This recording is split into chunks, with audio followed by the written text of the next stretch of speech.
Bonjour, aujourd'hui je vais vous présenter plusieurs activités d'inspiration Montessori. Euh, que j'ai fabriquées moi-même. Une première très simple. Sur une feuille, j'ai dessiné les ombres de certains objets. L'idée étant que l'enfant doit retrouver l'ombre associée à l'objet. Donc par exemple, là, j'ai dessiné donc le contour du scotch. Alors, le but, c'est de montrer à l'enfant, de lui donner déjà devant lui les objets qui composent le dessin, en fait. Pour qu'il aille pas chercher des objets dans la pièce. Si vous avez plein d'objets, ça risque de prendre pas mal de temps. Donc là, par exemple, voilà, il faut reconnaître l'ombre associée à l'objet. Donc le scotch. Voilà, le but c'est que l'enfant du coup dépose le scotch à l'endroit de l'ombre. La colle, le bâton de colle comme ça. Le crayon comme ça. Donc voilà, j'ai vraiment fait juste le contour d'objets plutôt simples. Et enfin, le contour de la règle. Donc là, reconnaître l'ombre des objets. Voilà, donc pour une première activité que vous pouvez faire vous-même est vraiment très très simple. Une activité qu'on peut présenter très tôt, hein, à 18 mois, il n'y a pas de problème.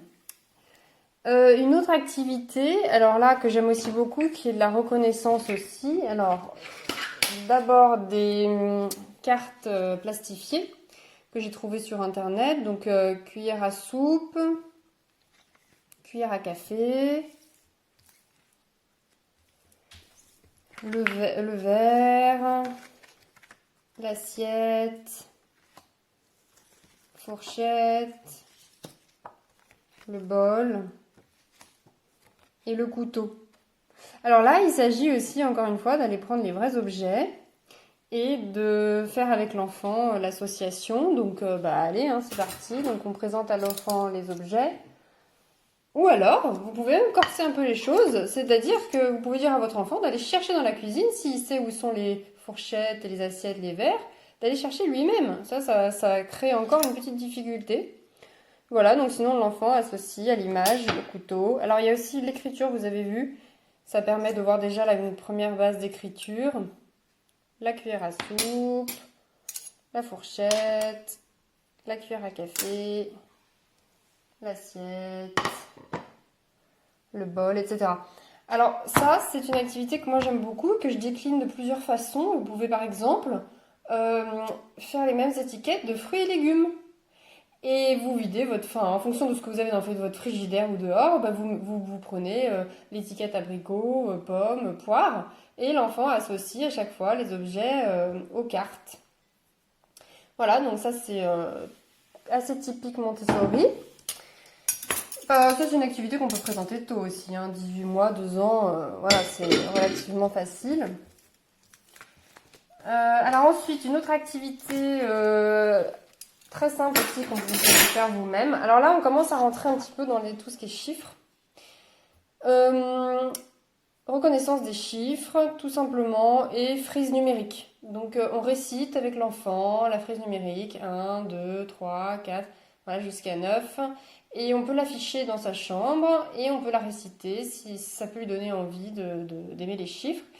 Alors après, une activité très simple, une fois que la frise numérique est vue et un petit peu acquise, et même pas forcément, le but, c'est de la refaire en fait. Donc 1, 2, 3, 4, 5, 1, 2, 3, 4, 5, 1, 2, 3, 4, 5. Et là, moi j'ai pris des bouchons. Alors il faut garder les bouchons de vos bouteilles.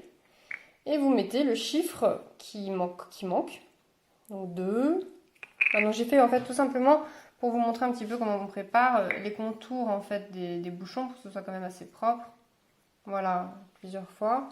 Et là, après, avec l'enfant, le but, c'est de remettre le chiffre manquant. Donc ça lui permet de mémoriser la frise numérique. 1, 2, 3, 4, 5. 1, 2, 3, 4, 5. 1, 2, 3, 4, 5. Vous pouvez le faire avec plus de chiffres, plus de bouchons.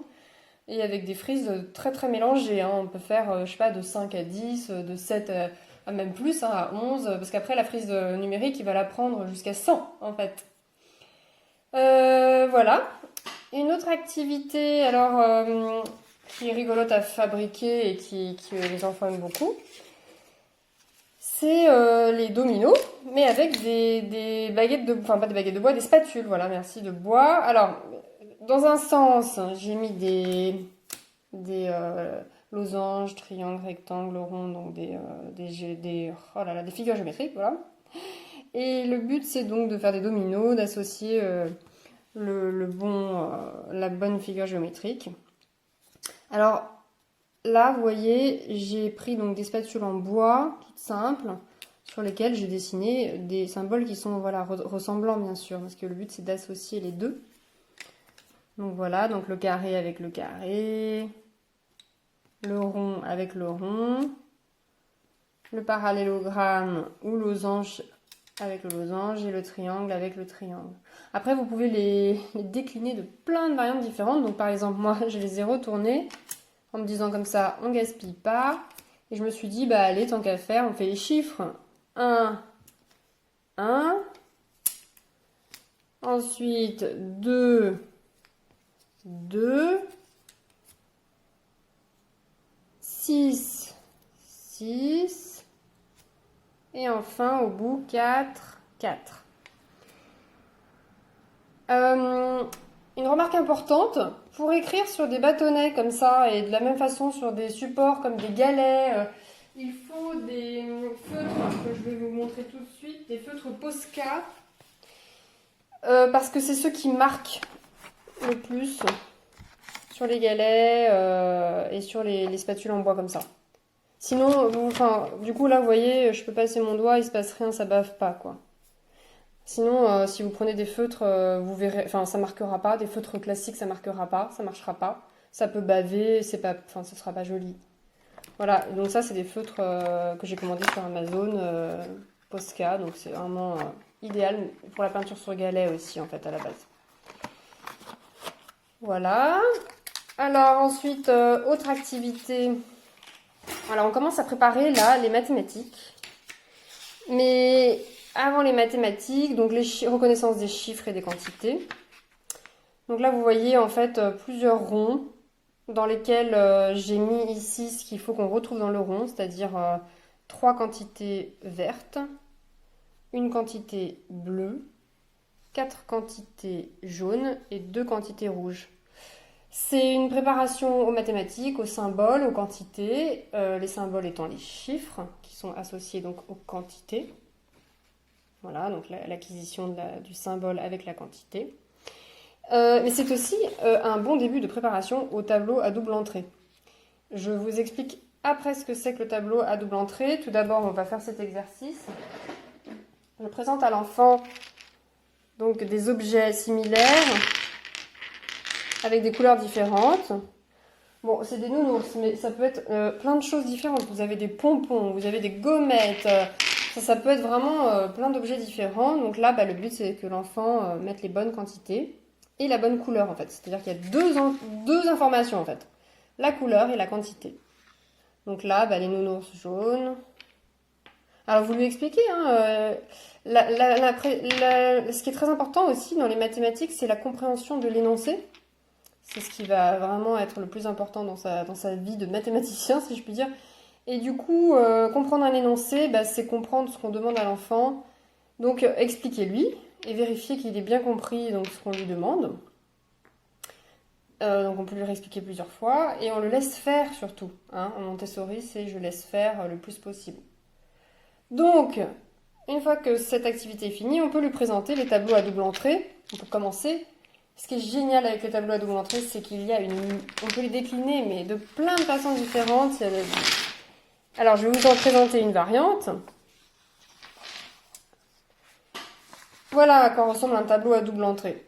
Il y a 2 entrées, en fait. Hein. Une entrée verticale, avec une information à la verticale, et une entrée à l'horizontale, une information à l'horizontale. Donc, l'information horizontale, c'est la couleur. L'information verticale, c'est la figure géométrique. Donc, il faut... Alors, qu'est-ce qui est important et qu'est-ce que ça fait travailler? 1. Résolution de problème. Ce qui est le plus important dans les mathématiques. Résolution de problème. Compréhension d'un problème et traduction de la solution. Concentration. Il y a même aussi un peu de motricité fine, parce que là, moi, j'ai choisi des gommettes, donc motricité fine. Hein, il faut la placer au bon endroit, etc. concentration, lecture d'un tableau. Qu'est-ce que c'est qu'un tableau? Voilà. Donc là, l'enfant, vous lui expliquez ce qu'il faut qu'il fasse, avec des mots très simples. Et là, ensuite, donc du coup, couleur rose, rectangle rose. Je mets mon rectangle ici. Le rond, orange, couleur orange, le rond. Je mets mon rond ici. Rectangle, couleur marron. Je mets mon rectangle ici. Rose, rond rose, ici. Carré, marron, carré, marron. Alors ça, c'est une préparation aussi, tant que j'y pense, en ce qui est Montessori, c'est tout ce qui est table d'addition. Parce que table d'addition-soustraction, l'enfant va devoir aller chercher le résultat sur une ligne horizontale et une ligne verticale. Donc ça lui fait travailler ça aussi. Voilà, donc petite activité sympathique et toujours à faire en plus à la main, donc ça vous coûte rien du tout. Et vous pouvez le décliner de plein de variantes différentes. Là, ce n'est qu'une variante, mais il en existe vraiment des tas de sortes. Voilà. Bon, bah écoutez, n'hésitez pas à venir liker comme d'habitude, à me dire si vous avez apprécié ou pas, quelles sont vos questions. Et je répondrai à vos commentaires sans problème, avec grand plaisir. Et je vous dis à très bientôt. Bonnes activités.